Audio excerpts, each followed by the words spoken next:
He is a retired postal worker. She is a retired librarian. They are Herb and Dorothy Vogel, and on their meager salaries, they've pulled off a miracle. The Vogels have amassed one of the most important collections of modern art in America, a collection conservatively estimated to be worth millions. But Herb and Dorothy Vogel don't care one whit about the money. They have never sold a single piece, never made a dime from their collection. The Vogels did what they did for the love of it, the adventure of it, on their unlikely voyage of discovery. These three paintings by Robert Mangold, for instance, would probably sell for a couple of $100,000. Sculptures like this one by Saul Lewitt have brought as much as $75,000. Herb and Dorothy Vogel own more than 2,000 paintings, sculptures, photographs, and drawings like these. Works that sold for next to nothing when the Vogels began collecting unknown artists 30 years ago. Works which today are considered masterpieces of avant-garde art. Oh, I'm so glad you're here. Whether or not their taste is your taste, there is no denying the Vogels have hit the jackpot. And so now they live the high life in the social swirl of the New York art scene, right? Wrong. They live in the same two-room Manhattan apartment they've rented for 30 years. People are always hitting their head against it, so you sort of have to be aware of it all the time when you're walking. I was warned. Yeah. The Vogels, you see, have never made a dime from the art they've owned. They have never sold any, no matter how valuable a work has become. For them, art is not an investment. It is the passion of their lives. Do you remember how much you paid for that? We never reveal prices, Mike. We don't like to do that. Okay. I don't think that it's appropriate for us. Understood. Okay. Understood. But I take it that you then become friends of a lot of the people whose pieces you collect. Many. Here's Christo. We're very friendly with Christo. Christo is the artist famed for using the whole world as his canvas. He's wrapped the islands in Miami's Biscayne Bay, and he's dotted the California countryside with umbrellas. Today, Christo's collages sell for up to 6 figures. But 20 years ago, Christo and his wife Jean-Claude could barely afford a roof over their heads, and that is when they were discovered by the Vogels. It's very funny because they was very known already in the late 60s. The name Vogel is known in the art world. In the late 60s? Yes. Already? It's because at important exhibition, group exhibition, you often would read the caption, Collection Herbert and Dorothy Vogel. Or in the catalogs, publication, Collection Herbert and Dorothy Vogel. So one day they phoned, and he says, I'm Herbie Vogel, could I come and see you? And I put my hand on the receiver, and I say, Christo, we're going to pay the rent. The rich collectors are coming. And in walk? And they walk, and of course we understand right away that Forget the rent. Forget the rent. That was not this. We became friends, and that summer they were doing the Valley Curtain. We took care of their cat, Gladys, for them, and in return they gave us a work of art. That's how we got our Valley Curtain collage. Herbie was clerk in the post. Clerk in the post? Yes. We never know what post office. I try to find it to go to buy stamps. Very often, if he still wanted to buy something and didn't have the money, he would borrow on his life insurance. Or pension. Or pension. From the pension. It was amazing because he and Dorothy have the same sickness, the same disease as the artist. And they have the virus.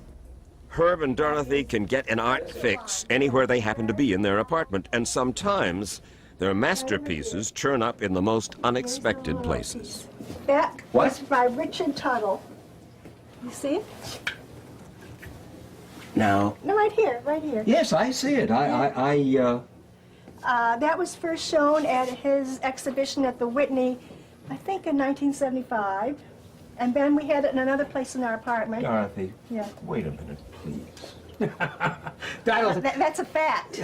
That is not a made-up thing. No, I know, but that's a work of art. That definitely is a work of art by Richard And you know Tuttle. something? Yes. I understand Morley Safer better now. Oh. My colleague Morley Safer inflamed the art world last year with his 60 Minutes report suggesting that art like this is a fraud. But Herb and Dorothy couldn't care less. They like it, and that is all that matters to them. And you know, Mike, this is one of our most famous pieces.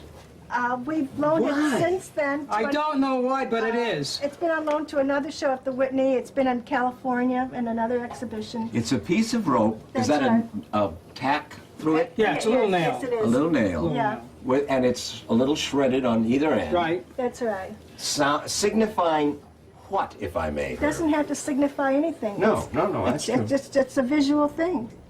That piece of rope is worth only a few $1,000s. But its real value to the Vogels is that the artist, their friend Richard Tuttle, came to their apartment and put it on the wall himself. The Vogels bought all these artworks with Herb's salary, and they covered their living expenses with Dorothy's. And when they decided it was finally time to find a permanent home for their works, the Vogels passed up lucrative offers from many museums. Instead, they chose to give the collection away. So they'll be in Washington tonight? For the past 2 years, it's been moving to the National Gallery of Art in Washington in exchange for a small yearly stipend to the Vogels that's nowhere near what the collection's worth. We like the idea of giving it to the nation, that we had both worked for the government. I worked for the city, Herbie worked for the government. And we like the idea that the gallery was free. It didn't charge admission. Also, they don't deaccession. Once you give something to them, they will not sell it. And it was really one of the finest institutions in the world. And for the it was Vogels. perfect for us. Oh my God. Oh, that's fantastic. Oh my God. Herb and Dorothy owned the blueprint for this wall drawing by the artist Saul Lewitt, but there had been no room in their apartment to have it painted.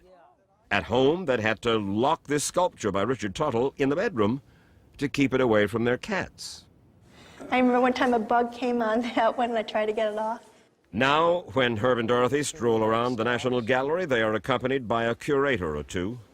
A far cry from the time 32 years ago when this son of a sweatshop worker and his blushing bride honeymooned at the National Gallery.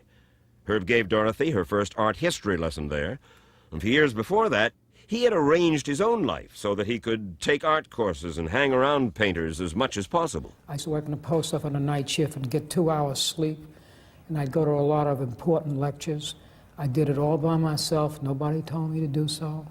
And then I stayed with the artists, learned what they told me, and it's through these people. They became your buddies? Yes, and it's through them that I've learned. I knew nothing, and I still remember their generosity. They could have just said, who's this guy? One of the close friends the Vogels made in the early days was a struggling artist named Robert Mangold. Today, he's at the top of his profession. His work on display at top-ranked galleries around the world, including this one in New York's Soho Art District. This is This is minimal minimal art. art. You see, it's minimal colors, minimal shape, minimal configuration, so that you may have to focus in on what is there. You have to look at the colors, you have to look at the shapes. The director of the Pace Gallery will be happy to sell you a Mangold, but be warned, he's no longer the bargain he was when Herb and Dorothy discovered him 30 years ago. $130,000. You serious? Yes, we're serious. One's reserved $200,000. The Vogels own more than 70 works by Robert Mangold alone, but they prefer to remain blissfully ignorant of their market value. They would not even look at the Pace Gallery's price list. But it's perfectly apparent that you could have made, who knows, a small fortune just with your Mangolds and said, we're not going to do that. We didn't do it to make money. Obviously, we didn't. It's quite apparent. I didn't make a $20 bill on any work Well, of art yet. Say Outright. again? I didn't even make a $20 bill outright on any artist. Outright, I never sold their works. In Never. 30 years. 30 years. We never put anything on the market. Herb is 72 years old now. Dorothy is 59. They have no children, no distractions, as they search for the next unknown artist to catch their eye, decades ahead of the pack. Everything the Vogels buy will one day wind up in the National Gallery, which means that Herb and Dorothy are out browsing on behalf of you and me. The National Gallery put part of the Vogel collection on display last summer and fall. An exhibition like this one would be a crowning achievement for any collector, but for this postal clerk and this librarian, opening night was the giddy culmination of a life in love with art and with each other. What would have happened to Dorothy had she not met you? That I can't. What would happen to me? I'd be a housewife up in Scarsdale probably with grandchildren. What do you find so funny? I in guess that? I'm What would unconventional. you be like without me? I'd be nothing. I really mean that, because I think, Dorothy, you can't do it alone. I don't think, I don't want to be macho. I mean, I couldn't have done it without Dorothy. When you came here on your honeymoon, here, Yes. not to this building because it wasn't built, No. but the one And across the West way, Building. 30 years ago, 32? 32, did it ever occur to you Never. that you would be sitting Of course here? not. It never would have occurred that we even have an art collection. It's true. You never know what you can do, Mike, if you try it. Can you imagine the millionaires, the billionaires who would like to be sitting there at this moment? I mean, Yes, it's something money can't buy. Money can't buy love, and it can't buy whatever we have, whatever it is. And money can't buy friends, like their artists. Crystal! Presto! Come on, John Claude.